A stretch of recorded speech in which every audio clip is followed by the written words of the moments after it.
Dr. Marcelo Pedreira, na Janela da Paulista.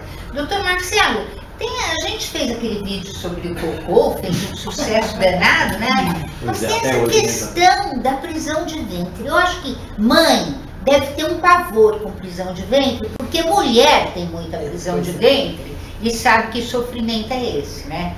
Então, deve apavorar mesmo. Como é que a mãe sabe se o filho dela tem constipação intestinal ou não? Ou simplesmente não foi no banheiro aquele dia? Então, Isabel, o cocô é uma preocupação de todas as mães mesmo, né? Impressionante, né? Quando a criança faz muito, porque faz muito. Quando não faz um dia, a mãe fica preocupada, o que pode acontecer. Então, uma das definições mais clássicas é a seguinte: quando a criança faz um cocô mais endurecido, ressecado, com um volume muito maior, em geral associado a algum tipo de sofrimento para fazer o cocô, essa é uma prisão de ventre.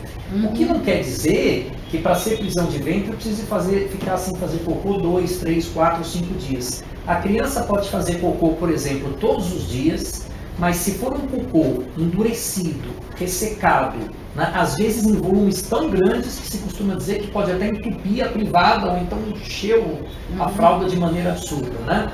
E geralmente se sentir incomodada com isso, a gente pode dizer que a criança está com uma prisão de ventre. Que pode ser uma coisa aguda, por exemplo, coisa que os adultos têm, as crianças têm também. Quando você viaja, você muda de ambiente, você pode ficar um tempinho sem fazer cocô, né? Ou quando você come menos, você pode ficar um tempinho sem fazer cocô. Depois, quando você volta a comer ou quando você volta para o seu ambiente natural, você volta a evacuar normalmente, e aquela foi uma prisão de ventre esporádica que a criança eventualmente, né? Você precisa se preocupar se esse quadro, com essas fezes ressecadas, endurecidas, com incômodo para fazer cocô, que a criança realmente chora ou sofre para fazer cocô, né? Se isso se prolonga. Então a gente costuma dizer o seguinte: se isso costuma durar semanas, 2, 3, 4 semanas, né? Aí realmente, você até pode falar com o pediatra antes, mas aí realmente você é obrigado a procurar o pediatra. Uma coisa interessante é o seguinte: acontece como se fosse um círculo vicioso. A criança tem cocô mais duro, sofre para fazer cocô. O que acontece? Quando ela vai fazer cocô, ela fica com medo de machucar. Ela fala, eu vou chorar. O que acontece? Ela segura mais ainda. Quanto mais segura aquele cocô, fica mais dentro do intestino. O organismo absorve mais água do cocô, fica aquela pedra e aí vai uma bola de neve. Né? Mas aí como é que se resolve uma situação dessa? Como a maioria das prisões de ventre que a gente tem são causadas, por exemplo, por um erro alimentar, que a gente chama uma prisão de ventre funcional. Está funcionando errado o seu intestino naquele momento. Você não tem nenhuma doença que leva à prisão de ventre, isso existe, isso o pediatra pode conversar com você. Mas a maioria das vezes é uma questão, por exemplo, alimentar. Né? Ou a criança come mal, a criança toma pouco líquido, ou a criança come pouca fibra. Né? Isso eu falo criança, mas para adulto é quase a mesma coisa. Né? Então, o que é importante? A gente tem na alimentação alguns componentes que são muito importantes para você fazer uma massa fecal, formar um cocô mais macio, um cocô que você possa eliminar com facilidade. E os principais componentes são as fibras. Né? Então a gente tem 2 tipos de fibras. Aquelas fibras que a gente chama de fibras insolúveis, que são aquelas fibras que estão presentes, por exemplo, nos cereais, na aveia, no farelo de trigo, no feijão, na lentilha, na ervilha, nos grãos. Né? E essas fibras são as melhores que tem para a gente poder fazer um cocô com uma consistência mais adequada para você poder evacuar melhor. E as fibras chamadas solúveis, que são aquelas fibras presentes nas frutas, por exemplo, que também ajudam a fazer um cocô mais amolecido, mas de maneira até um pouco menos importante que aquelas fibras que eu falei primeiro, aquelas fibras solúveis. Então a primeira coisa a fazer nessa situação é ver, está tomando bastante líquido? Está comendo direitinho? Está comendo com fibras? Então aquela história que você fala, não, precisa comer salada, precisa comer feijão, isso é super bom, porque isso ajuda a formar uma massa fecal adequada. Então o recado é o seguinte: se você tiver uma criança que tenha fezes duras, ressecadas, que sofra para fazer cocô, mesmo que ele faça todo dia, conversa com o pediatra. Se você, mesmo antes disso, tenta fazer uma solução caseira.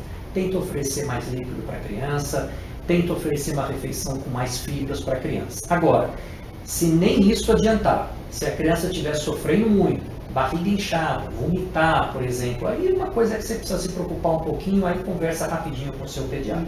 Né? Mas pode ter uma doença associada a isso? Pode.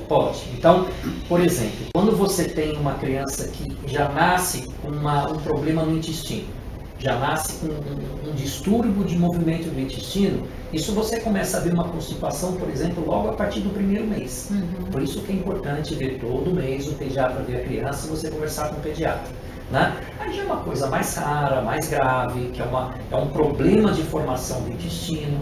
Né? Existem exames para a gente poder checar, o pediatra com o exame físico consegue ter uma ideia. Né? Por exemplo, existem situações, crianças com distúrbio da tireoide, por exemplo, né? Um hipotireoidismo, né?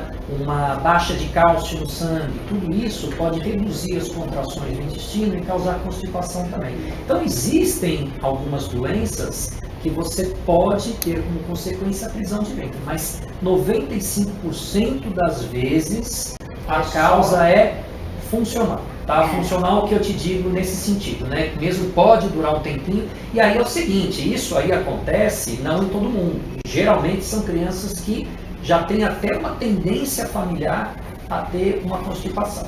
Né? Que você fala, puxa, eu como a mesma coisa que você, por que você tem e eu não tenho? Porque você precisa ter a tendência também. Aí o pediatra vai conversar com você.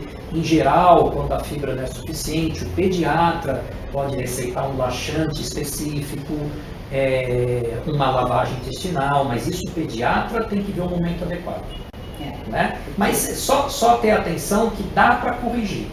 Né? Mas se não melhorar só com alimentos, o pediatra pode entrar, por exemplo, para prescrever um laxante até por um período de tempo um pouquinho mais prolongado. Mas nada de ir na farmácia e comprar laxantezinhos. Pelo amor de Deus, porque às vezes você toma um laxante errado, aquilo pode irritar o intestino de tal maneira, pode dar uma terrível cólica na criança e ser pior ainda que o soneto. Custa nada, gente. Fala com o pediatra, né? A gente agradece. Né? Tá bom. Eu que agradeço, doutor. Tá, muito obrigada. Bom, prazer.